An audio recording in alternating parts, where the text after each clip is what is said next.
Sziasztok! Megnézzük, hogy mi a helyzet a szeretett személyetekkel. Mi van vele most? Akar-e tőletek valamit, vagy mit akar tőletek? És ez mindenkinek szól, akire ez a videó rátalál, akkor, amikor rátalál, és lássuk azt, hogy akkor mi a helyzet a szeretett személlyel. Mi az ő jelenlegi helyzete?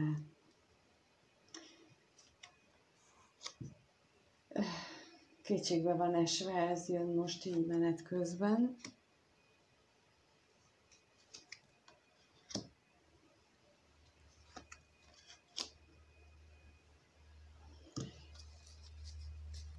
Hát igen. Tehát nagyon hosszú ideje már, hogy ő nagyon rosszul érzi magát, olyan szituációban él, olyan helyzetet él meg, tehát nem biztos, hogy a környezete, a fizikai valósága az, ami szörnyű, hanem lehet, hogy a lelki állapota az, ami miatt kétségbe van esve. Ugye középre kijött a kevés pénzlapja, ami ugyancsak ezt erősíti, meg hogy ő mindenből azt érzékeli, hogy ő vesztes. Hogy ő neki semmi nem jön össze, hogy ő semmire sem, tehát neki semmi sem sikerül, neki semmire nem való, ő nem alkalmas semmire. Tehát ez a szerencse is elpártolt mellőle, találkozása se nagyon van, tehát amire ő vágyna, az a találkozás sem nagyon van, illetve más esetekben viszont lehetséges, hogy vannak ilyen kis flörtszerű találkozgatásai, de semmi komoly. És emiatt ő úgy érzi, hogy ez egy kétségbejtő az ő helyzete. Nos, lássuk, hogy mit tudhatunk meg itt a szerencsétlenségről bővebben. Mi az, amit erről a szerencsétlenségről megtudhatunk?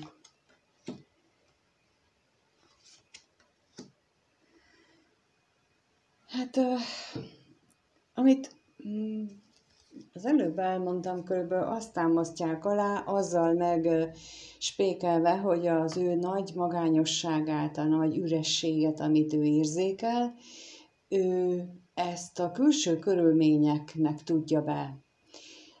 Úgy tűnik sajnos, hogy ő abban az állapotban van, hogy a másokat okol az ő saját életéért.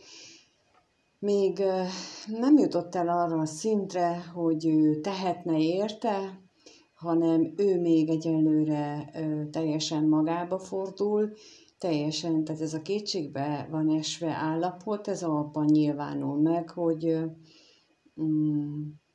csak tehát a lába elé néz, a cipője orra elé néz, és nem hajlandó körülnézni, hogy van-e lehetőség a számára, hanem ő egyelőre ebbe a mély gyászban éli meg az életét, és a kevés pénzre is kérnék szépen, hogy arról mit tudhatunk, meg miért van ez itt így. Az jön most így, hogy azért, mert túl sokat agyal, valamilyen új dolgot, vagy egy gyermeket okol az életeiért. Ez most teljesen ez jött itt ezzel kapcsolatosan, tehát, hogy itt is az nyilvánul meg, hogy mást, a körülményt okolja, és nem magát, és aggyal próbálja az életét megoldani. És mit jelent itt a látogatás? Erről mit tudhatunk meg? Milyen kiegészítő információt?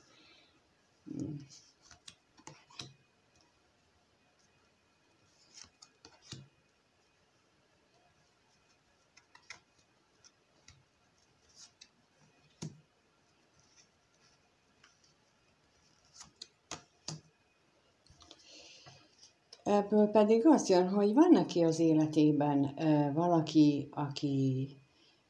aki az ő szívében nagyon előkelő helyet foglal el, viszont úgy gondolja, úgy éli meg, hogy a vele való találkozás az, illetve a vele való beszélgetés az nem valósul meg, vagy ha meg is valósul, akkor az nagy viták árán, vagy nagy vitába torkolva tud csak létrejönni. Így azt látom, hogy tulajdonképpen minden irányból úgy érzi, hogy ő egy veszteséges, egy szerencsétlen helyzetben van, és ezért nem is véletlen, hogy ő azt gondolja, hogy ez a helyzet, ez kétségbejtő. Ráadásul ugye még szerintem bőven benne van az is, hogy ő magát alulértékeli, tehát az önértékelése nagyon is a béka hátsója alatt van, tehát hogy ő nem látja a saját értékeit, amelyekkel rendelkezik,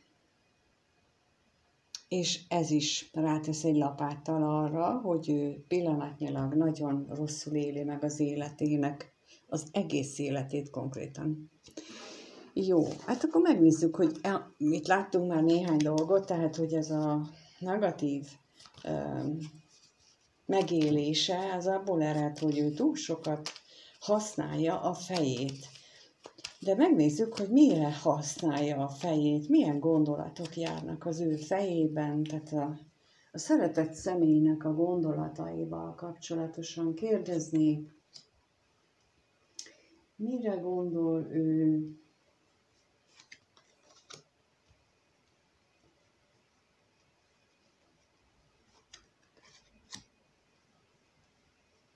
mire gondol ő,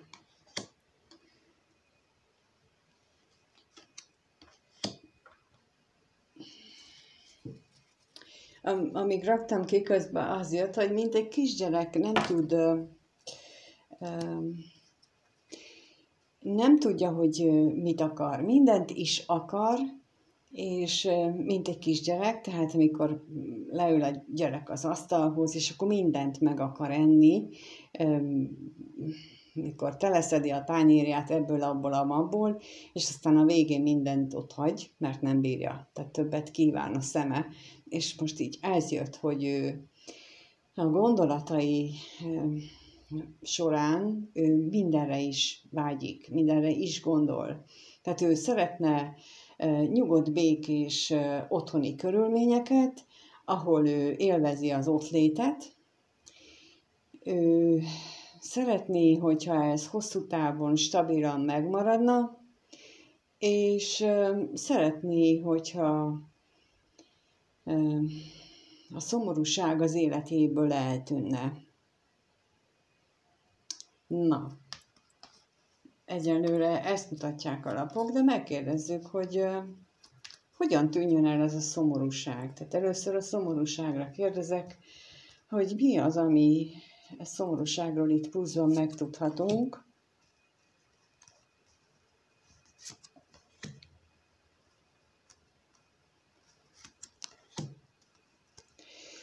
Elképesztően nagy vágyak vannak benne, nagy a szenvedély, ami benne tombol, és ennek a kiéletlensége, tehát a nem megélt vágyai miatt érzi ezt a nagy szomorúságot. Jó, akkor megkérdezzük azt, hogy az örvendezésről mit tudhatunk meg. Esetleg többet, mint amit elmondtam már.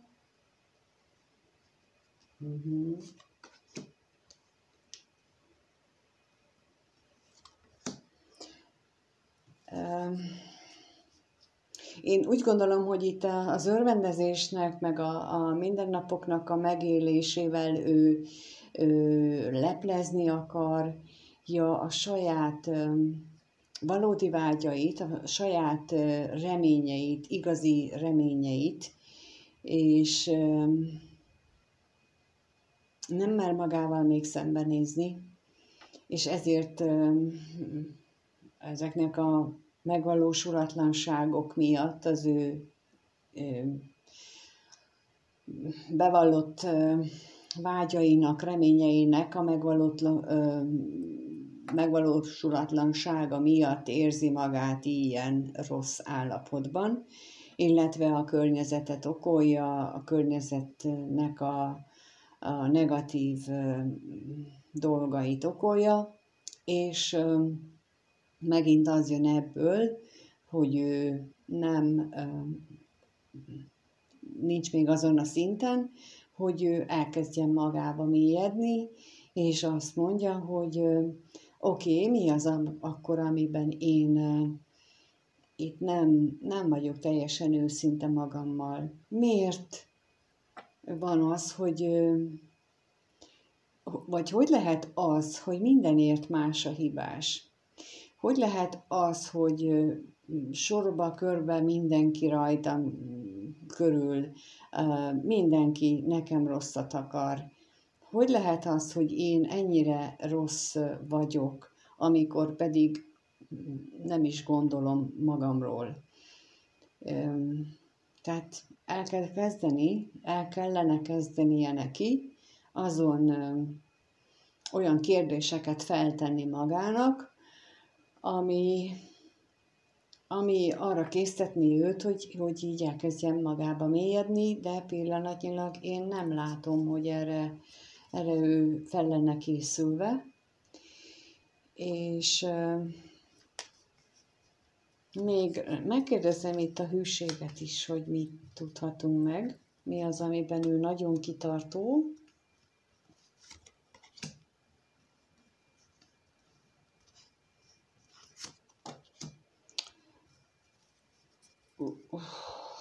Hát az elveszett szerelmével kapcsolatban ő nagyon kitartó, úgy tűnik. Úgy tűnik, hogy emellett tart ő ki, emiatt van benne ez a nagy szomorúság, és akkor ez így most, ha összenézem a kiegészítő lapokat azzal, amit az elején mondtam, hogy azt érzékelem ebből, hogy mint egy kisgyerek, aki mindent is akar, de nem tudja eldönteni még, hogy mi az és mennyi, amit ő megbírna enni például. Na hát ez pontosan ezek a lapok pont ezt támasztják alá, hogy ő szeretné a mindennapjait is szépnek, szeretné megélni a fizikai vágyait, a szenvedélyét, és szeretné érezni is, pedig úgy tűnik, hogy ez az ő körülményei pillanatnyilag ezt mind nem teszik lehetővé. És meg kellene kérdezni magától, hogy akkor melyik az, amelyiket első helyre sorolnám, mivel kezdjem, hogy elkezdjek felé a vágyak és célok felé menni, és eldöntsem azt, hogy melyik lesz az első, amit meg szeretnék valósítani, és annak megfelelően elindulni a felnőtté válás útján, a felelősségvállalás útján, mert ez mindenről ezt mutatják, ezek a lapok, hogy ő pillanatnyilag ezt elodázza, eltolja magától, és nem hajlandó ezzel foglalkozni. Jó, akkor lássuk azt, hogy milyen érzések vannak benne, milyen érzések vannak ebben a szeretett szemében, alapvetően milyen érzései vannak neki. Milyen érzései vannak ennek a szeretett személynek?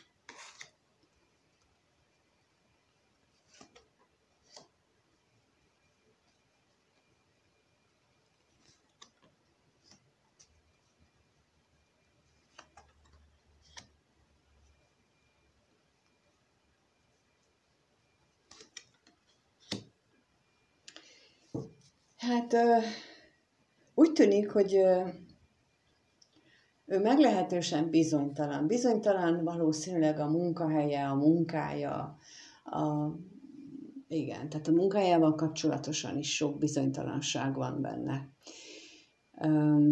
Bizonytalan ő egy kapcsolódással kapcsolatban is, és ez a kapcsolódás, ez már régóta meg lehet. Itt az özvegyasszony jelölhet egy tőle idősebb személyt, aki lehet szülő, nagynéni, nagybácsi, nagyszülő, de lehet bárki, aki érettebben viselkedik, mint ő, mert az előbb láttuk, hogy ő viszont még nagyon éretlenül viselkedik, a gondolatai szintjén mindenképpen, és itt az érzéseknél kijött az özvegyasszony, aki viszont egy nagyon is tudatos gondolkodású személyt jelöl. Tehát én ezzel kapcsolatosan is azt érzem, illetve egy olyan kapcsolatnak a meglévőségét, tehát meglétét, amelyik nem hozta be a hozzáfűzött reményeket. És akkor ez a kapcsolat, ez lehet házasság, de ez lehet bármilyen régebb óta meglévő kapcsolat is, párkapcsolat is, de, mint mondtam, hogyha szülő vagy nagynéni, ebben az esetben rokoni kapcsolat is, tehát itt jelölhet így most ebben az esetben olyan rokoni kötelékeket, amelyek hát enyhén szólva nem jól működnek. De akkor megkérdezzük, hogy mit jelent itt a házasság, mit lehet tudni az ő érzéseiben a házassággal kapcsolatosan, mi az, amit önálló erről lehet tudni.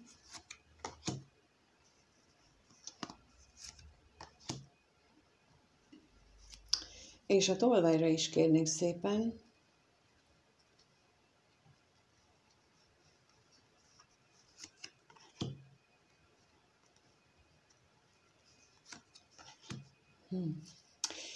Hát igen, ez a kapcsolat, ez úgy tűnik, hogy amiről beszéltem, hogy ez valóban az ő otthonával függ össze,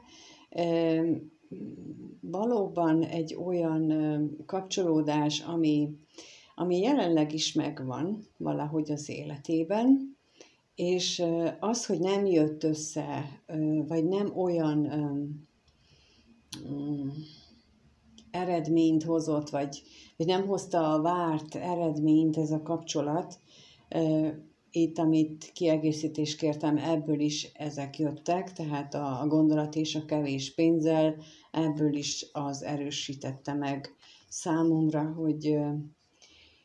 hogy rengeteget gondol rajta, vagy gondolkodik rajta, de akárhogy is van, ez kevés. Mindenféleképpen nem az, amit ő szeretne, nem az, amire vágyik, és a bíróra kérek még, hogy akkor mi ez a bizonytalanság, mi itt ez a bíró.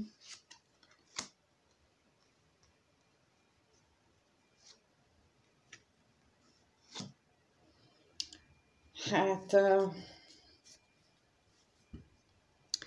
ez jelentheti olyat is, hogy egy váratlan lelki megújulás következik be nála, amit mondjuk nem csodálkoznék, hiszen most olyan energiák vannak, amelyek ezt maximálisan ösztönzik, azt, hogy az emberek, akik számukra nem megfelelő szituációkban vannak, és ugye itt, ahogy mondtam, az a kapcsolódás, amit az ő érzéseiben megjelenik, az messze nem azt hozza, amire ő vágyik, ami őt felemelni, és szerintem lelkileg sem emeli, és ebben lehetséges változás, méghozzá egy elég váratlan és hirtelen fordulat eredményeképpen, és nem valószínű, hogy a fizikai síkon ez így elsőre megnyilvánul. Sokkal inkább lehet az, hogy ez az elbizonytalanodás, illetve ez a sok agyalás azért lehet, hogy elindítja benne azt a lélekemelkedést, amit, amire szüksége lenne. Tehát amit az előbb mondtam, hogy ő gyerekként éli meg még a dolgokat, gondolati szinten, én itt most ebből a Bíró váratlan öröm gyermek és lelkészből azt gondolom, hogy nála egy ilyen felismerés, egy ilyen pozitív fordulat bekövetkezése várható. Jó, akkor megnézzük azt, hogy te hogy jössz ebbe a képbe, te hogy nyilvánulsz meg az ő gondolataiban. Tehát azt kérdezzük, hogy a néző ennek a szeretett személynek a gondolataiban hogyan nyilvánul meg, tehát ez a szeretett személy mit gondol, amikor a nézőre gondol? Mit gondol, amikor a szeretett személy a nézőre gondol? Így van.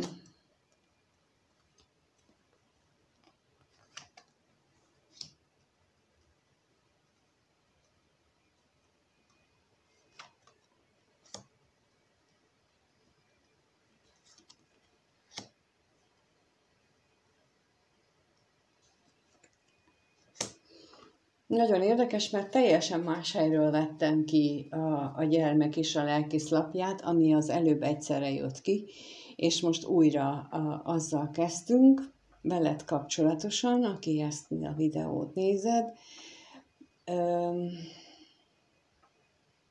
De én úgy érzem, hogy az ő gondolataiban leginkább az van veled kapcsolatban, mintha ő nem merné azt elhinni, hogy ez a hozzád fűződő viszonya, vagy a ti kapcsolatotok az valódi lenne. Most itt a hamisság lapjáról ez is jön, hogy nem hiszi el, hogy ilyen létezik. Az a kérdés jön bennem, tőle ilyen, hogy van ilyen, hogy létezik ilyen kapcsolat, ami hozzád fűzi. És mert a hamisság lapja az tulajdonképpen egy toxikusságot is jelenthet, mert hogy olyan mély lelki kötődést mutathat,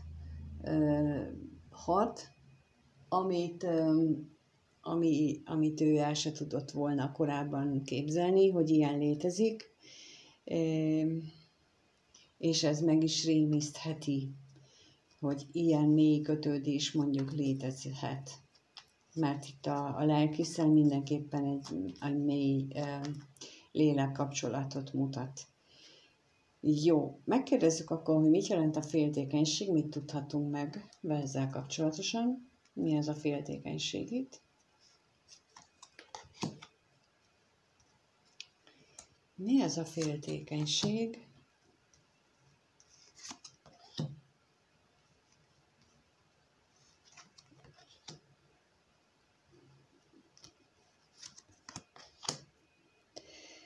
Hát azért van benne itt ezek a félelmek, mert valószínűleg távol vagytok egymástól, és ez a távolság őt megbetegítette,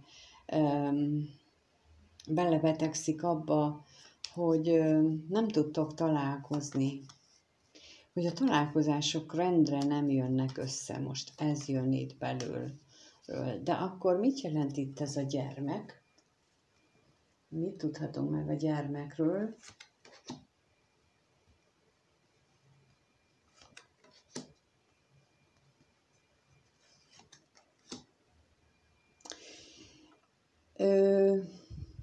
Állandóan azon gondolkodik, hogy valahogy mégiscsak mellé áll a szerencse, és ebből a veszteséges szituációból valahogy valami hirtelen pozitív fordulat egyszerűen csak kipenderíti, ami veled kapcsolatban érez ilyen nem kellemes minden. Ahogy az elején kezdtem, hogy kétségbeeséséből, ebből a szörnyű helyzetből talán kihúzza őt valami szerencsés fordulat. De itt a hamisságra is rákérek, hogy milyen plusz információt tudhatunk meg belőle.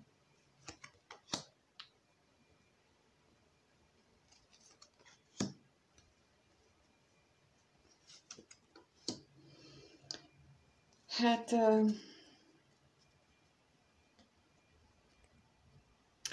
az jön ebből most nekem, hogy ő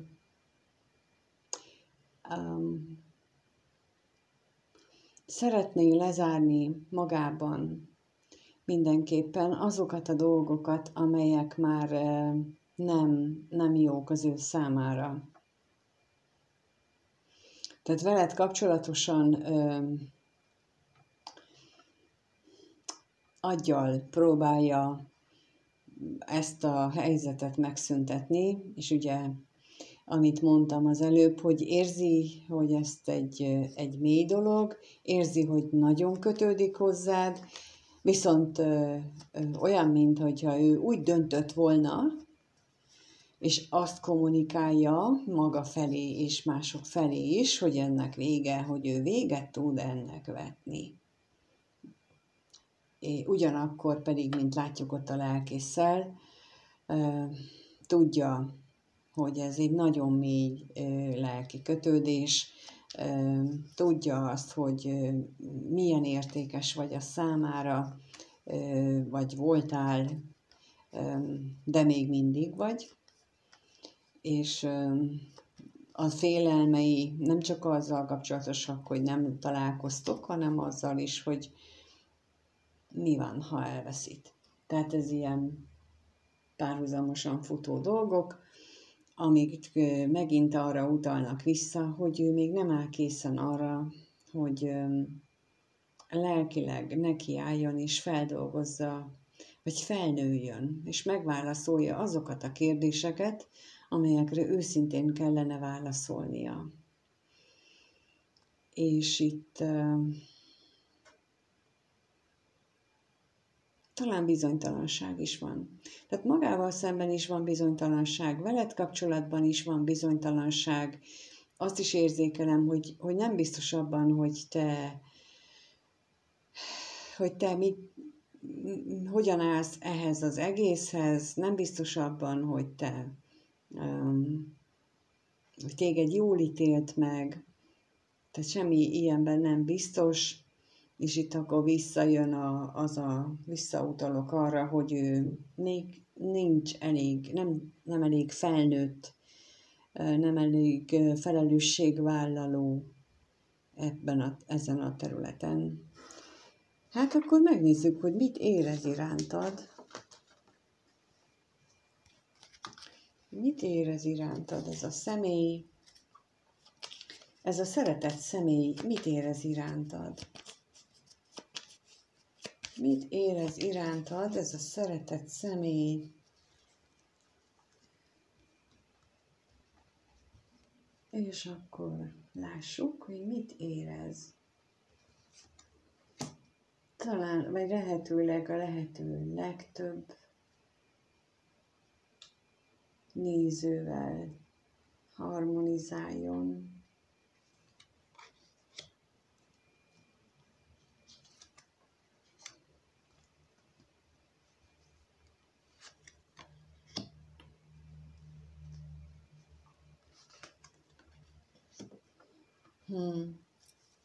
Milyen érdekes, amikor a gondolatait néztük, akkor ott fordítva jött ki az örvendezés és a ház. Itt pedig úgy jött ki, hogy ugye a ház és örvendezés, és az érzései szintjén azt jelenti ez, hogy a megnyugvást adott számára, ami az ő beteges lelkét, vagy a beteges gondolatait, az ő beteges életét felvidítja, és új szint varázsol bele, vagy új szint hoz bele. A veled való kommunikáció is számára egy teljesen új dolog, az is egy nagyon új élmény volt, és élmény az ő számára. De lássuk, hogy mit tudhatunk meg itt a kommunikációról, tehát az üzenetről. Mi ez az új élmény, mit tudhatunk meg ebből?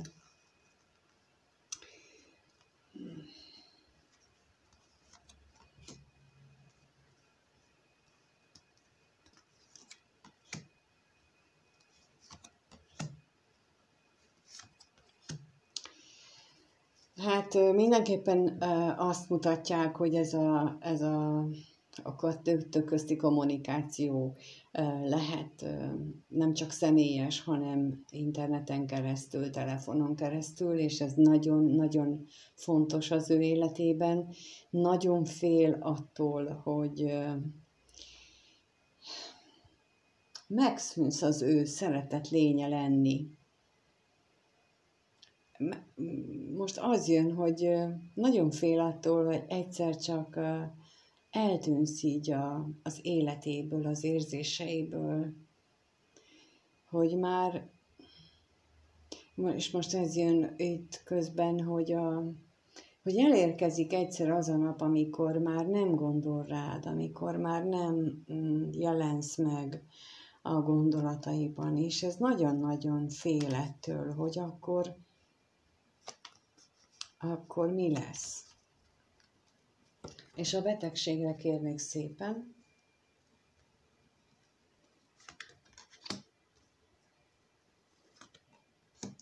Igen, hát amit mondtam, hogy az ő nem kellemes mindennapjait, vagy életét, azt bearanyozott tulajdonképpen. Ez a szerencse és az ajándéklapja, ez mindenképpen arra mutat, hogy nagy kincs vagy a számára az ő érzéseiben.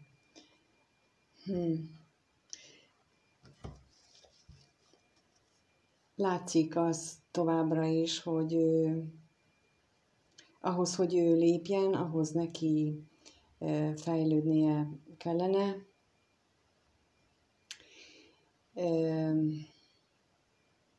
Egy energia megmaradás törvényszerűség az, hogy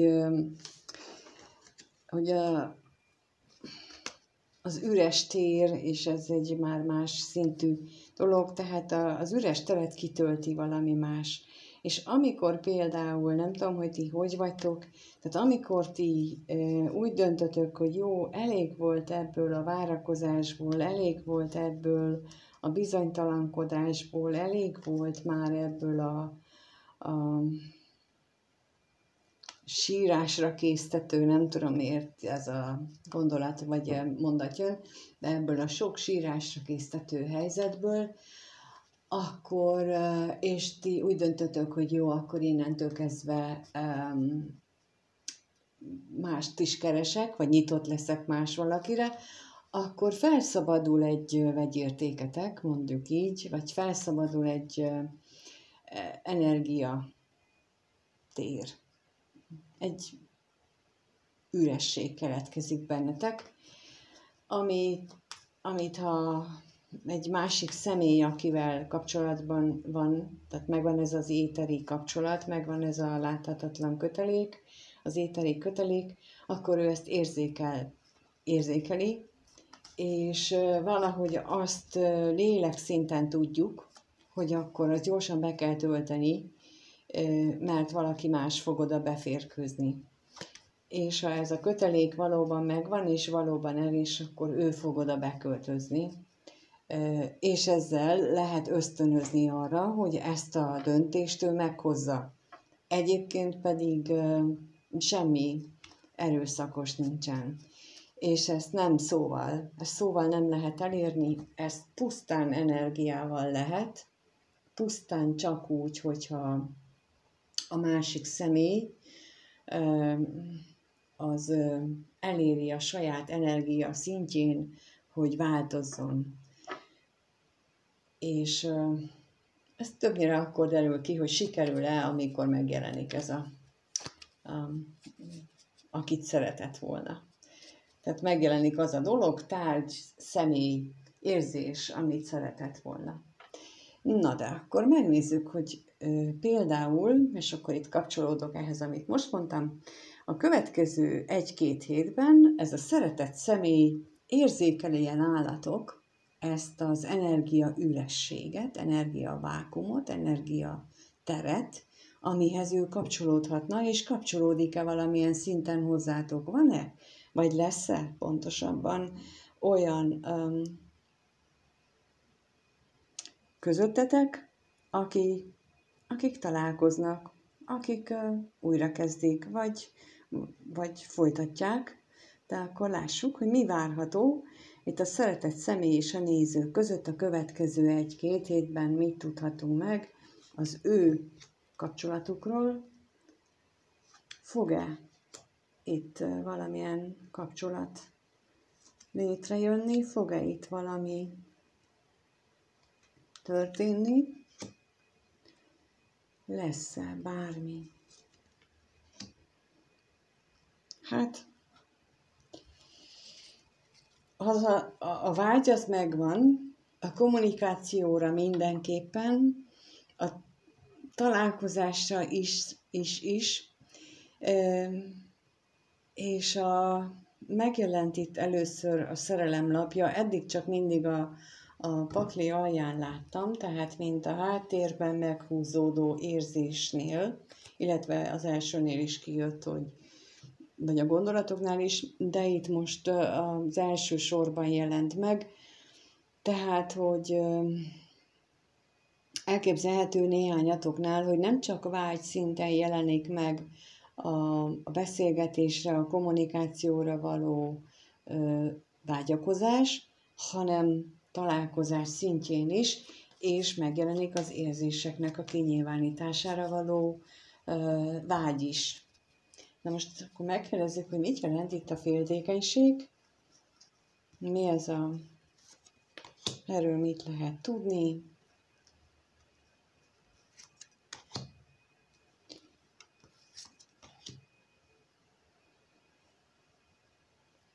Hát, még egyet.